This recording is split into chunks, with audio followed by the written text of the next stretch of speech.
దానిలో అణ్వస్త్ర పదార్థాలు ఉండేటటువంటి టన్నెల్ దగ్గర మనం కొట్టాం.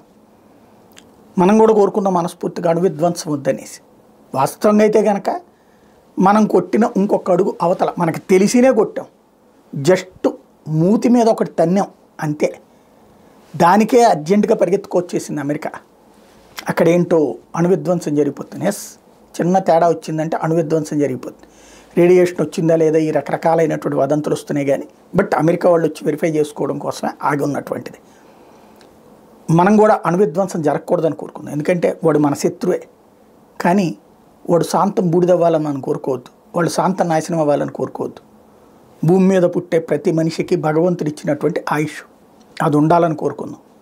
మనం కోరుకోవాల్సిందల్లా వాళ్ళ బుద్ధిలో మార్పు రావాలా, భారత వ్యతిరేకత పోవాలా, వాళ్ళు ఎదగాల, చదువుల్లో ఎదగాల, ఉద్యోగాల్లో ఎదగాల, ఉపాధులు ఎదగాలి, పారిశ్రామిక ఎదగాలి, వ్యవసాయకంగా ఎదగాలి, మత పెచ్చ తగ్గాలి అని మాత్రమే కోరుకోవాలి.